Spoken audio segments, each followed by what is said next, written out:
네, 이번 시간에는 수학 교과학습 과정 중에 실전 연습과 실전에 대한 이야기를 하겠습니다. 실전 연습은 실전이 있기 때문에 하는 연습이겠죠. 그리고 수학의 실전은 시험입니다. 자, 그래서 실전 연습은 시험 공부라고 보시면 되는데, 요즘에는 내신에서 지필만 있는 것이 아니라 수행평가가 있기 때문에 이 두 가지를 모두 살펴보도록 하겠습니다. 우선은 시험 공부 방법이에요. 근데 시험 공부에서 기본적으로는 제한된 시간 안에 제한된 시험 범위를 공부해야 되는 거죠. 그래서 그것을 활용하기 위해서 기출문제 풀이와 예상문제 풀이들을 통해서 시험 공부를 하게 되겠습니다.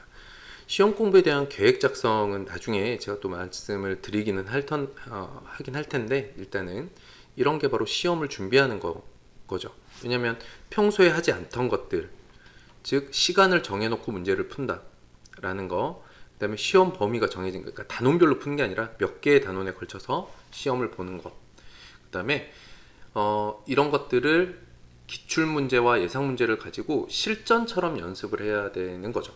그러면 수행형은 뭐냐면 수행평가를 말씀드리는 거예요. 그래서 제한된 시간 안에 어떤 발표 내용을 정리를 해서 리허설도 해보고, 또는 뭐 산출물 제출도 있고, 근데 요즘 과제 제출형 수행평가는 많이 없어지는 상황이에요.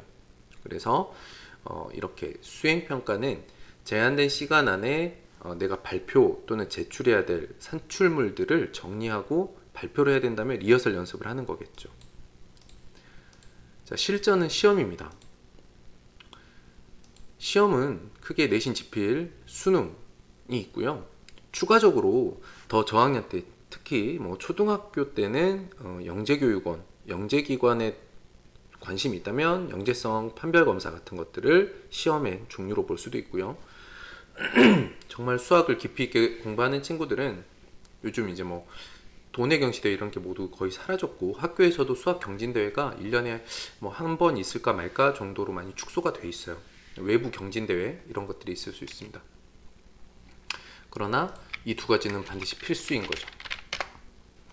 내신, 지필, 수능.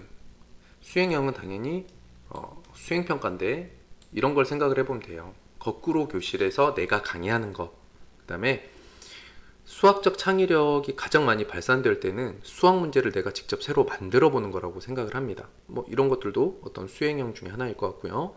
또 수행할 수 있는 거는 내가 수학의 멘토가 돼서 친구를 돕는, 실제로 중학교에 있어요. 봉사 시간으로도 인증이 되는 뭐 멘토와 같은 것들, 학습 도우미 같은 활동들이 있을 수 있습니다. 그래서 교과 수학학습 과정을 좀 살펴보면 전체적으로 개념, 활용, 실전 연습, 실전으로 나눠볼 수 있습니다. 자, 개념은 처음에 배경과 이전에 배웠던 것들과의 연계성, 기본으로는 정의를 익히고 성질을 증명해보고 연산 방법을 익힌 다음, 방법과 법칙을 익힌 다음 이걸 좀 드릴링을 해볼 필요는 있어요. 연산은 언제나 연습이 필요합니다. 그 다음에 분석 과정이 있습니다. 그래서 개념적으로 분석 능력을 키운다는 건 이 단원에서 제시되는 필수 유형들이 있죠. 유형 문제를 파악하고 그것들을 접근하는 방법까지 미리 공부하는 겁니다. 처음부터 풀려고 들지 말고 어떤 문제들이 주어지고 이런 문제일 때 이 개념이 어떻게 쓰이는지를 사실은 잘 관찰을 해야 돼요.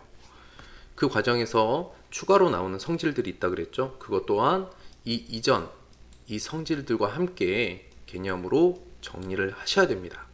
그 다음에 해석적 개념이라고 하는 건 이제 이 바라보는 관점이라고 그랬죠. 관점을 높게 잡고 넓게 보고 해서 상황을 판단해서 접근 방법을 내 스스로 결정하는 이런 훈련들을 개념을 통해서 해보면 좋습니다.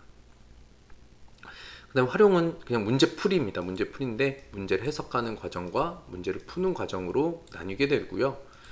무엇보다도 중요한 건 어떻게 풀 것인가 접근법을 결정하는 과정이라고 말씀드렸어요. 그래서 접근법을 결정하면 어떻게 풀 건지 설계하고 풀이 과정을 작성을 하는 거죠. 채점은 정답에서도 오류가 있을 수 있기 때문에 살펴보라고 말씀드렸는데, 무엇보다도 중요한 건 오답에 대한 관리입니다. 그래서 오답의 이유를 구체적으로 내가 해석을 잘못했는지 푸는 과정에서 잘못했는지 체크해보고 그 다음 교정이 필요합니다. 교정을 할 땐 스스로 할 수도 있고 해석 동영상을 참고할 수도 있지만 어찌 보면 가장 확실할 수 있는 거는 지도예요. 멘토가 봐주는 것, 이런 것들이 교정에서 필요합니다. 이렇게 교정이 끝난 다음 오답 유사 유형 문제를 반드시 풀어서 내가 교정한 게 잘 되었는지를 확인해 볼 필요가 있죠. 그래서 오답 노트를 작성할 때는 개념 노트를 비교를 해야 돼요. 내가 앞에 개념을 정리한 것과 비교를 해서 그 다음에 교정 포인트를 써봐야 됩니다. 난 이런 부분은 틀렸어서 이렇게 고쳤어. 그래서 내가 고치는 과정들을 앞에 정리했던 개념 노트에 조금씩 추가해내는 거예요. 해석 개념에.